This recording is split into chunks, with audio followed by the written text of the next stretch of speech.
Hi hello ವೀಕ್ಷಕರೇ, ನಮಸ್ಕಾರ ನಿಮ್ಮೆಲ್ಲರಿಗೂ. Welcome to drive in kitchen. Drive in ಕಿಚನ್ಗೆ ಆತ್ಮೀಯ ಪ್ರೀತಿಯ ಸ್ವಾಗತ. ಹಾಗೆಯೇ ಮೊದಲೇದಾಗಿ ಯಾರೆಲ್ಲ ಈ ವಿಡಿಯೋನ ನೋಡ್ತಾ ಇದ್ದಾರೋ ತಮ್ಮೆಲ್ಲರಿಗೂ ಡ್ರೈವ್ ಇನ್ ಕಿಚನಿಂದ ಮತ್ತು ನನ್ನ ಕಡೆಯಿಂದ ನಿಮಗೆ ಪ್ರೀತಿಯ ಧನ್ಯವಾದ. ಬನ್ನಿ ವೀಕ್ಷಕರೇ, ಹಾಗಿದ್ರೆ ಇವತ್ತಿನ ಸ್ಪೆಷಲ್ ರೆಸಿಪಿ ಏನು ಅಂತ ನೋಡ್ಕೊಂಬರೋಣ. ಖಂಡಿತ ರೈಸಲ್ಲಿ ನಾನಾ ಥರದ ವಿಧಾನದಲ್ಲಿ ಒಳ್ಳೆಯ ರೆಸಿಪಿಗಳನ್ನ ನೀವು ಮಾಡ್ಕೊಂಡಿರ್ತೀರ. ಹಾಗೆಯೇ ಮ್ಯಾಂಗೋ ಸೀಸನ್ ಬರ್ತಿದ್ದಂಗ್ಲೇ ವೀಕ್ಷಕರೇ, ಒಂದು ಸಾರಿ ಆದರೂ ಮರಿದಿನೇ ನೀವು ಕೂಡ ಮ್ಯಾಂಗೋ ರೈಸನ್ನು ಮಾಡಿಕೊಂಡು ಟೇಸ್ಟ್ ಮಾಡಿ. ಖಂಡಿತ ಟೇಸ್ಟಿಯಾಗಿರುತ್ತೆ, ಒಳ್ಳೆಯ ರೆಸಿಪಿ ವೀಕ್ಷಕರೇ. ಹೊಸ ರೆಸಿಪಿಯಾಗಿರುತ್ತೆ. ಹೊಸದಾಗಿ ಅಡುಗೆ ಕಲಿಯೋರಿಗೆ ಒಂದು ಸಾರಿ ಮಾಡಿಕೊಂಡು ಟೇಸ್ಟ್ ಮಾಡಿ ವೀಕ್ಷಕರೇ. ಇದೇ ಮೊದಲೇ ಸಾರಿ ನೀವೇನಾದರೂ ಡ್ರೈವ್ ಇನ್ ಕಿಚನ್ಗೆ ಭೇಟಿ ನೀಡಿದರೆ ದಯವಿಟ್ಟು ಮರಿಬೇಡಿ, ಸಬ್ಸ್ಕ್ರೈಬ್ ಮಾಡಿ, ಹಾಗೆ ಬೆಲ್ ಐಕನ್ನ ಕ್ಲಿಕ್ ಮಾಡಿ ಆಲ್ ಅಂತ ಸೆಲೆಕ್ಟ್ ಮಾಡಿ. ಮೊದಲದಾಗಿ ವೀಕ್ಷಕರೇ, ಖಾರದ ಅನುಗುಣವಾಗಿ ಒಂದು 3 ರಿಂದ 4 ಹಸಿಮೆಣಸಿನಕಾಯಿನ ತೊಗೊಂಡಿದ್ದೇನೆ. ಹಾಗೆ ಸ್ವಲ್ಪ ಒಣ ಮೆಣಸಿನಕಾಯಿ 2 ಆದರೆ ಸಾಕಾಗುತ್ತೆ.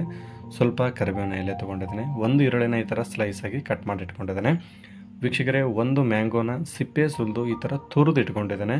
ಇಷ್ಟಾದರೆ ಸಾಕಾಗುತ್ತೆ, ಜಾಸ್ತಿ ಹುಳಿ ಆದರೆ ತಿನ್ನೋದಕ್ಕೆ ಆಗೋದಿಲ್ಲ. ಹಾಗೆ ರುಚಿಗೆ ಮತ್ತು ಘಮಕ್ಕೆ ಸ್ವಲ್ಪ ಕೊತ್ತಂಬರಿಯನ್ನು ತೊಗೊಂಡಿದ್ದೇನೆ. ಈ ಥರ ರೆಸಿಪಿಗಳಿಗೆ ಸ್ವಲ್ಪ ರೈಸನ್ನು ನೀವು ಮೊದಲೇ ಮಾಡಿ ಇಟ್ಕೊಂಡಿರಬೇಕು. ಹಾಗಾಗಿ 1 ಪ್ಲೇಟ್ ರೈಸನ್ನು ತೊಗೊಂಡಿದ್ದೇನೆ. ಈಗ ಒಗ್ಗರಣೆ ಮಾಡೋದಕ್ಕೆ ವೀಕ್ಷಕರೇ, ಸರಿಯಾಗಿ ಒಂದು ಪ್ಯಾನ್ಗೆ 2 ಚಮಚ ಆಗೋಷ್ಟು ಎಣ್ಣೆನ ಹಾಕ್ಕೊಳ್ತಾ ಇದ್ದೀನಿ. ಎಣ್ಣೆ ಚೆನ್ನಾಗಿ ಕಾದಾದಮೇಲೆ ಕಡಲೆ ಬೀಜ ಅಂದರೆ ಶೇಂಗಾ ಕಾಳನ್ನು ಆ್ಯಡ್ ಮಾಡ್ಕೊಳ್ತಾ ಇದ್ದೀನಿ. ಹಾಗೆ ಅರ್ಧ ಟೇಬಲ್ ಸ್ಪೂನ್ ಆಗೋಷ್ಟು ಕಡಲೆಬೇಳೆ, ಅದೇ ಪ್ರಮಾಣದಲ್ಲಿ ಸ್ವಲ್ಪ ಉದ್ದಿನಬೇಳೆ ಹಾಕ್ಕೊಳ್ತಾ ಇದ್ದೀನಿ. ಇದನ್ನು ಮೀಡಿಯಮ್ ಫ್ಲೇಮಲ್ಲಿ ಕರೆಕ್ಟಾಗಿ ಒಂದು 10 ರಿಂದ 15 ಸೆಕೆಂಡು ಮೀಡಿಯಮ್ ಫ್ಲೇಮಲ್ಲಿನೇ ಕೆಂಪು ಬಣ್ಣ ಬರೋಂಗೆ ಫ್ರೈ ಮಾಡ್ಕೋಬೇಕು. ಅಂದಾಗಲೇ ತಿನ್ನೋದಕ್ಕೆ ಚೆನ್ನಾಗಿರುತ್ತೆ.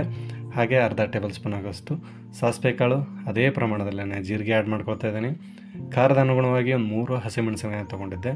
ಅದರ ಜೊತೆಗೆ ಸ್ವಲ್ಪ ಒಣ ಮೆಣಸಿನಕಾಯಿ ವೀಕ್ಷಕರೇ. ಹಾಗೆ ಫೈನಲ್ಲಾಗಿ ಕರಿಬೇವಿನ ಎಲೆ ತೊಗೊಂಡಿದ್ದೇನೆ. ಇದ್ರ ಜೊತೆ ನೀವು ಬೇಕಂದರೆ ಇಂಗು ಪೌಡರ್ನ ಆ್ಯಡ್ ಮಾಡ್ಕೊಬೋದು. ಬಟ್ ನಾನು ಹಿಂಗೆ ಸ್ವಲ್ಪ ಕಡಿಮೆ ಬಳಸ್ತೀನಿ, ಹಾಗಾಗಿ ಯೂಸ್ ಮಾಡಲ್ಲ. ಇಷ್ಟು ಫ್ರೈ ಆದಮೇಲೆ ವೀಕ್ಷಕರೇ, ಈರುಳ್ಳಿನ ಆ್ಯಡ್ ಮಾಡ್ಕೊಳ್ತಾ ಇದ್ದೀನಿ. ಈರುಳ್ಳಿನೂ ಅಷ್ಟೇ ಸರಿಯಾಗಿ ಒಂದು 30 ಸೆಕೆಂಡು ವೀಕ್ಷಕರೇ ಮೀಡಿಯಮ್ ಫ್ಲೇಮಲ್ಲಿನೇ ಫ್ರೈ ಮಾಡ್ಕೋಬೇಕು. ಚೆನ್ನಾಗಿರುತ್ತೆ. ಒಂದು ಸ್ವಲ್ಪ ಗೋಲ್ಡನ್ ಕಲರ್ ಬ್ರೌನ್ ಬಂದರೆ ಸಾಕಾಗುತ್ತೆ ನೋಡಿ. ಇಷ್ಟಾದರೆ ಸಾಕು. ಈಗ ಫೈನಲ್ಲಾಗಿ ನಾವು ಮ್ಯಾಂಗೋನ ತುರಿದು ಇಟ್ಕೊಂಡಿದ್ವಿ ವೀಕ್ಷಕರೇ, ಅದನ್ನು ಕೂಡ ಆ್ಯಡ್ ಮಾಡ್ಕೊಳ್ತಾ ಇದ್ದೀನಿ. ನೀವು ಕ್ವಾಂಟಿಟಿನ ನೋಡಿಕೊಂಡು ಮ್ಯಾಂಗೋನ ಹಾಕ್ಕೊಳ್ಳಿ. ಜಾಸ್ತಿ ಹಾಕ್ಬಿಟ್ರೆ ಹುಳಿ ಆದರೆ ತಿನ್ನೋದಕ್ಕಾಗೋದಿಲ್ಲ ನೋಡಿ. ಫೈನಲ್ಲಾಗಿ ಮ್ಯಾಂಗೋ ಹಾಕಿದ ಮೇಲೇನು ಒಂದು 10 ರಿಂದ 15 ಸೆಕೆಂಡು ಫ್ರೈ ಮಾಡ್ಕೊಳ್ಳಿ. ಆಮೇಲೆ ವೀಕ್ಷಕರೇ, ರುಚಿ ಅನುಗುಣವಾಗಿ ಸ್ವಲ್ಪ ಉಪ್ಪನ್ನು ಹಾಕ್ಕೊಳ್ತಾ ಇದ್ದೀನಿ. ಹಾಗೆ ಚಿಟಿಕೆ ಅರಿಶಿನ ಪುಡಿ, ಜಾಸ್ತಿ ಏನೂ ಇಲ್ಲ. ಅದರ ಜೊತೆಗೆ ಸ್ವಲ್ಪ ಘಮಕ್ಕೆ ಮತ್ತು ರುಚಿಗೆ ಕೊತ್ತಂಬರಿ ತೊಗೊಂಡಿದ್ದೆ. ಫೈನಲ್ಲಾಗಿ ಕೊನೆಯದಾಗಿ ಈ ಥರ ಆ್ಯಡ್ ಮಾಡಿಕೊಂಡು ವೀಕ್ಷಕರೇ ಚೆನ್ನಾಗಿ 5 ರಿಂದ 6 ಸೆಕೆಂಡು ಫ್ರೈ ಮಾಡ್ಕೊಳ್ಳಿ. ಒಳ್ಳೆಯ ರೆಸಿಪಿಯಾಗಿರುತ್ತೆ, ತುಂಬ ಟೇಸ್ಟಿಯಾಗಿ ವೀಕ್ಷಕರೇ. ನಮ್ಮ ಮನೆಯಲ್ಲೇ ಇರುವ ಪದಾರ್ಥಗಳೊಂದಿಗೆ ಈಸಿಯಾಗಿ ಇದನ್ನು ಸಿಂಪಲ್ಲಾಗಿ ಮಾಡ್ಕೊಬೋದು ನೋಡಿ. ಫೈನಲ್ಲಾಗಿ ಫ್ರೈ ಮಾಡ್ಕೊಂಡಾದಮೇಲೆ ವೀಕ್ಷಕರೇ, ರೈಸನ್ನು ಮೊದಲೇ ಮಾಡಿ ಆರೋದಕ್ಕೆ ಇಟ್ಕೊಂಡಿದ್ವಿ, ಅದನ್ನು ಕೂಡ ಆ್ಯಡ್ ಮಾಡಿಕೊಂಡು ಚೆನ್ನಾಗಿ ಮಿಕ್ಸ್ ಮಾಡ್ಕೊಳ್ತಾ ಇದ್ದೀನಿ. ಹೊಸದಾಗಿ ಅಡುಗೆ ಕಲಿಯೋರು ಖಂಡಿತ ಒಂದು ಸಾರಿ ಈ ಥರ ಮಾಡಿಕೊಂಡು ಟೇಸ್ಟ್ ಮಾಡಿ. ನಿಮಗೆ ಮತ್ತು ನಿಮ್ಮ ಮನೆಯಲ್ಲಿರುವ ಎಲ್ಲ ಸದಸ್ಯರಿಗೂ ಇದು ಖಂಡಿತವಾಗಲೂ ಇಷ್ಟ ಆಗುತ್ತೆ.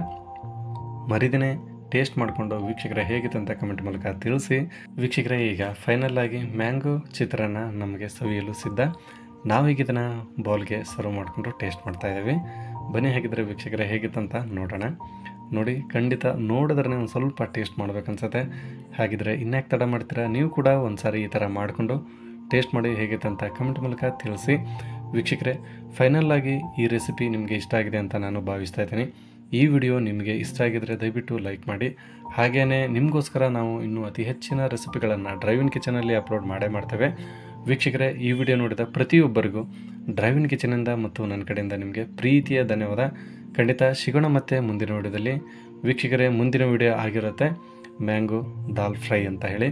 ಅಲ್ಲಿವರೆಗೂ ವೀಕ್ಷಕರೇ, ಈ ಮ್ಯಾಂಗೋ ರೈಸನ್ನು ಮಾಡಿಕೊಂಡು ಟೇಸ್ಟ್ ಮಾಡಿ ಎಂಜಾಯ್ ಮಾಡಿ. ಸಿಗೋಣ ಮತ್ತೆ ಮುಂದಿನ ವಿಡಿಯೋದಲ್ಲಿ. ಅಲ್ಲಿವರೆಗೂ ನಮಸ್ಕಾರ.